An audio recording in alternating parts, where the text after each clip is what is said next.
Chhatrapati Shivaji Maharaj, Chhatrapati Shahu Maharaj, Bharat Ratna doctor Babasaheb Ambedkar, लोकशाहीर अण्णाभाऊ साठे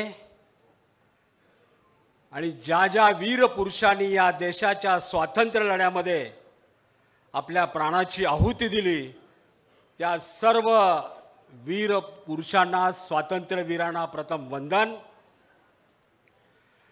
आजच्या या इशारा सभेमध्ये भारतीय जनता पार्टीचे ज्येष्ठ नेते, या राज्याचे मंत्री आणि सांगली जिल्ह्याचे पालकमंत्री आदरणीय चंद्रकांत दादा पाटील, ज्यांचा आज वाढदिवस आहे असे माझे मित्र पडळकर साहेब, अमरजीत साबळेंपासून ते सर्व आमदार, कार्यकर्ते, बंधू आणि भगिनींनो, मी आहे आंबूच आणि मांग आणि धनगर फार अंतर नाही आणि आमच्या वाटेला दादा असंच आले, पण मी आहे राष्ट्रीय स्वयंसेवक संघाचा स्वयंसेवक आणि त्यामुळे आम्ही ह्या काट्या वाट्या लाट्या सगळ्या खाल्ल्या आणि आता दिल्या सुद्धा। पडळकर जी, अरे आप क्यों चिंता कर रहे हो जब दादा आपके साथ है, देवेंद्र जी आपके साथ है और ये फौज आपके साथ है। आणि मला हे माहिती आहे हा गडी साधा नाही, अजिबात नाही। अहो ज्यांनी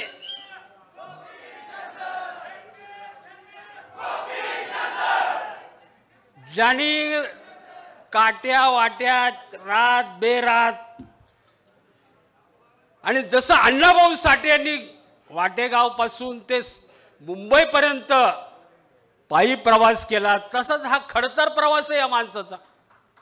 हा माझा मित्र आहे ना, खडतर प्रवास आहे। आम्ही काय तोंडात चांदीचा चमचा घेऊन किंवा आम्ही कुठंतरी विदेशात शिक्षण घेऊन इथं या जिल्ह्यात नाही आलो।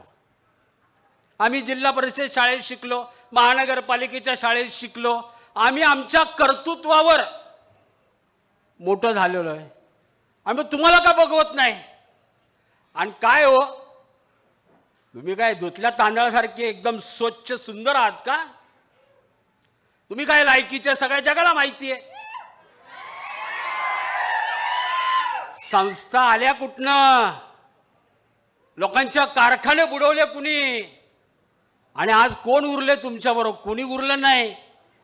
मटकेवाले, दारूवाले, ज्यांनी लॉटरीमध्ये भ्रष्टाचार केला, गडबडी केल्या, असे 4-2 माणसं उरलेले आहेत। त्यामुळं सगळ्यांच्या नादी लागा। भारतीय जनता पार्टीच्या कार्यकर्त्याच्या नादी लागू नका।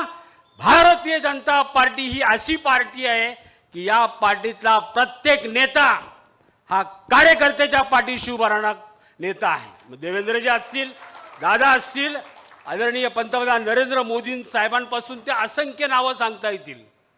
आणि आम्ही मेहनतीने पक्ष उभा केलाय हो। 2च खासदार होते आमचे, लोक चिडवत होते आम्हाला। पुण्यातल्या त्या मॉडर्न कॉलेजच्या भिंतीवर भलं मोठं लिहून ठेवलं होतं, पर्यायी पर्यायी म्हणत होते कोण, आणि यांचे लोकसभेत निवडून आले 2। इथपासून सुरुवात केली आम्ही घाबरणारे नाहीये, पळून जाणारे तर त्याहून नाही। त्यामुळे आजच्या ह्या इशारा सभेतून मी एवढंच सांगेन, नादी लागू नका, नादी लागू नका। काहीच उरलं नाही तुमचं। कोण उरले तुमच्याकडे? पक्ष उरला नाही। आणि कोणून तरी कोण येतं इकडून तिकडून इथं जमा होतात आणि सभा किती वेळ चालवली म्हणे, मी माहिती घेतली 5 तास। अरे बेटे, शिव्यात द्यायचे तर माझ्याकडे या ना, भरपूर स्टॉक आहे। आणि मी पुण्यातल्या झोपडपट्टीत राहून मोठा झालोय, संघाचा स्वयंसेवक म्हणून आज इथं उभा आहे। मी जर संघात गेलो नसतो तर लय मोठा गुंड झाला असतो।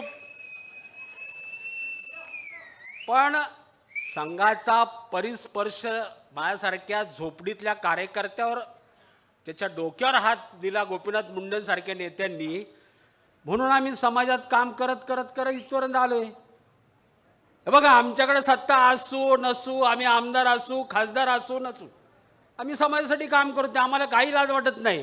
आम्ही वाईट केलं नाही त्यामुळे आम्हाला लाजण्यासारखं काहीच नाही आहे.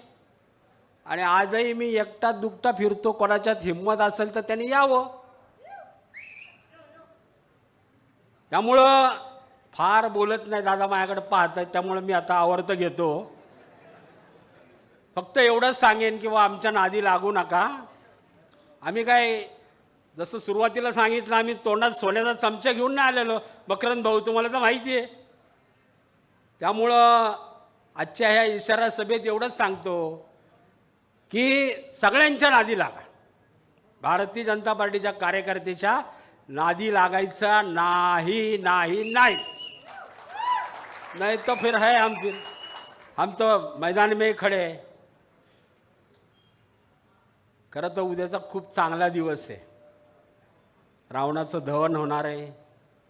विजयादशमी आपण साजरी करणार आहोत.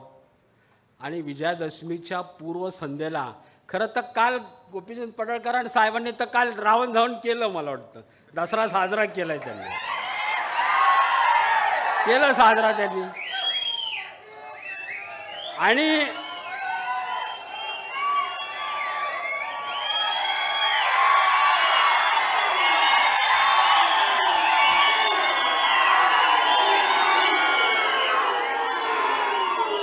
त्यांची जी भाषा आहे ती ओरिजिनल आहे. ती काय कोणाची उसने घेतलेली नाही आहे. त्यामुळे तुम्ही बोलत राहा, मी तुमच्या पाठीशी. सर्व बंधू भगिनींना उद्याच्या विजयादशमीच्या खूप खूप शुभेच्छा. धन्यवाद. जय हिंद, जय महाराष्ट्र.